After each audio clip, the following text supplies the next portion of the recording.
Hello YouTube, back once again with my film reviews, and here you are back once again with the Best Picture countdown, and my number 5 pick goes to Brooklyn. The plot of this movie, it is about, an Irish immigrant in, 1950s who immigrates to, America, or more specifically, Brooklyn, New York, and,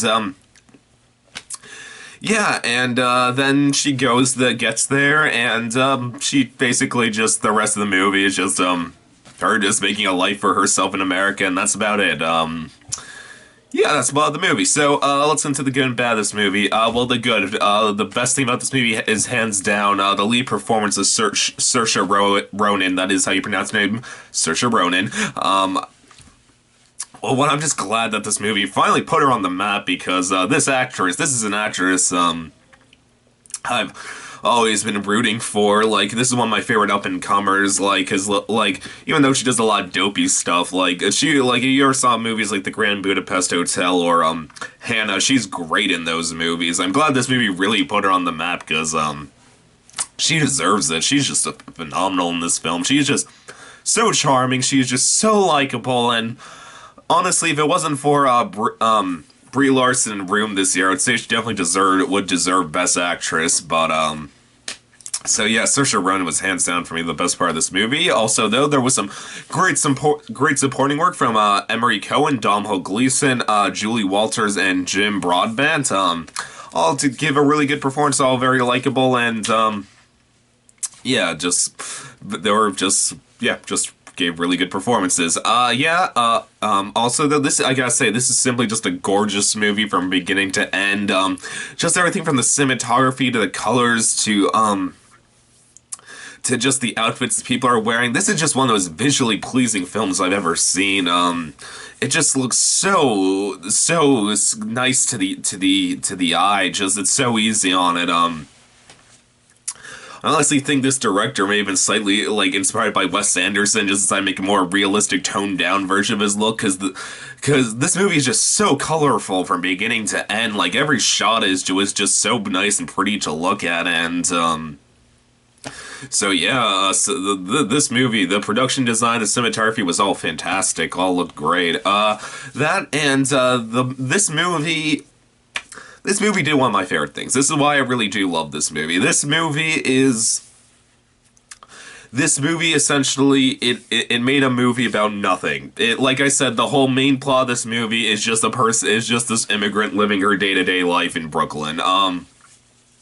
And I gotta say, I love movies that honestly can just take a really basic, simple premise, basically just have basically next to no plot, and just basically though still somehow be incredibly engaging, just like really focusing on atmosphere and character work. And like I said, this movie has wonderful atmosphere, and the character work from Saoirse Ronan is so great in this film. Like, it's like watching like some of Miyazaki's work, like so things like My Neighbor Totoro, just like how nothing really happens in My Neighbor Totoro besides these two girls living their day-to-day lives, and but it was incredibly engaging in this movie because it had such good atmosphere and characters. Same for this movie. It's just such a wonderful atmosphere and character work from beginning to end, I honestly do just love movies that just are basically just people living their day-to-day lives and just shooting the shit for a few hours and managing to pull it off. Because this is very easy to get wrong, because you do have to make really great atmosphere and really great character work. And like I said, this movie does that in spades. So I love any movie that's able to do that. But, so honestly, at first, I was honestly considering to put this movie, I was honestly ready to put this movie in my top 10 for, 2015, but, then we hit the last third of this film, which I think is where every issue to this movie comes into play. It's not that the last third is bad, it's just very significantly worse than the first two-thirds. Basically, what happens in the last third is Saoirse Ronan, she marries Emery Cohen, And then she moves back to she goes back to Ireland for a few weeks, and then like she falls in love with Domhnall Gleeson. She's deciding whether she wants to go back to America or not, and that's the conflict. And I really could never buy into it. It may have come from the fact that while Domhnall Gleeson did give a good performance, his character just wasn't very interesting. He just did not, or likable. Like he did not share anywhere near. He just did not share as much on-screen chemistry as Emily Cohen and Saoirse Ronan shared with each other. So that really hurted, and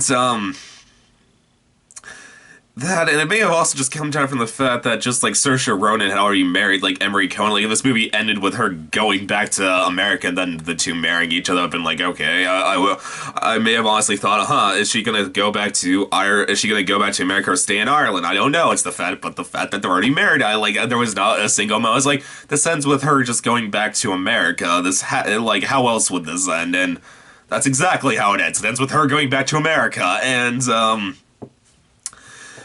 it's just such a weak conflict. That's just my main issue with the lesser of this movie. It tries to have a conflict, and it's such a weak conflict that I could never buy into. There's even feels like the movie's aware of how weak the conflict is. Like there's like a part in the movie like near the end where someone confronts Saoirse Ronan with this knowledge. She's like, I know you got married in America, and then Saoirse Ronan's like, okay, what are you planning to do with this information? Are you trying to threaten me with this information? I don't feel very threatened right now. It almost like the movie was self-aware when they said that the conflict was just there was nothing to this conflict, and yeah, so it's just such a bummer because the first 2/3 are so spectacular, and then you have the first 2/3 are such a wonderful period piece and romance, whatever you want to call it, and then the last third becomes a really standard, well made and well acted, just a pretty immediate standard one, and that really got on my nerves, that last third, and so because of that, I'm really sad to say this, but I can only give Brooklyn a very solid 4 out of 5. It's still a great movie. I still loved it, watching it, but I just feel so sad because I was ready to give like if this was just based off the first 2/3, I'd honestly consider giving this movie a 9 or a 10, but with that last third attached to it, I just can't, I can't give, it just really ruined it. It did not destroy the movie, it just ruined it for me a bit.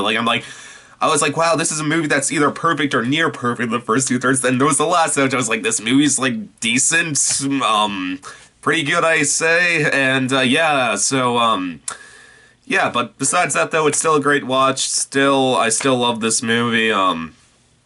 Definitely worth. If you definitely like period pieces, if you like love stories, if you want to see some really good acting and character work, go see this. Yeah. So Brooklyn, number 5. YouTube, as always, please subscribe, and I'll see you next time. Okay, bye.